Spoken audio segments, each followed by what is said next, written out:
Balikan natin ang Mindanao bayan bayan ng dam sa Maguindanao del Sur. Ang gandang gawing isang modelo sa pamamagitan ng zoning o land use planning. Balikan natin si Aris 19, June Di Makutak. Assalamualaikum, Brother June. Alaikum assalam, Brother Angel.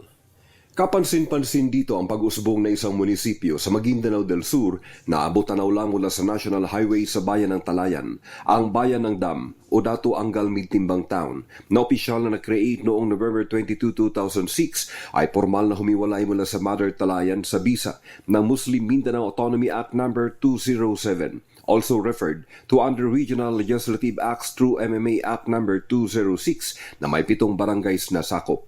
Na-ratify ang dam sa pamamagitan ng formal na public plebiscite noong December 30, 2006 na may 35,000 population. Sa kasalukuyang leadership ni na Mayor Dato Nathaniel Migtimbang at Vice Mayor Bay Merijoy Estefany Oy Migtimbang, 10 ng kanilang sangguniang bayan at barangay officials sa ilalim ng guidance ni Maguindanao del Sur Governor Dato Ali Migtimbang Alhaj, layunin umano nilang gawing sentro ng komersyo ang dam sa mga bayang nasa palibot. Sa panayam ng DZRH kay Mayor Dato Nathaniel Migtimbang, sa panahon ng pangmatagalang kapayapaan sa pagitan ng GPH at ng MILF, ngayon na umano ang tamang panahon ng pag-usbong ng isang bayan na ginagawa niya bilang modelo sa isang makabagong panahon sa probinsya ng Maguindanao del Sur.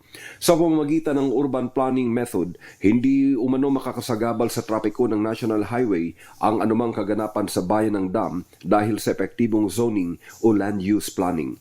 Sa pamamagitan ng mga pondo mula sa munisipyo, probinsya at pangakong assistance ng BARM at maging sa tulong ng ilang personality sa national government na itayo sa tamang mga lugar ang public terminal, wet market, fruit and barbecue stands, coffee shop, gasoline station, restaurants, at ang ongoing sports complex at district hospital.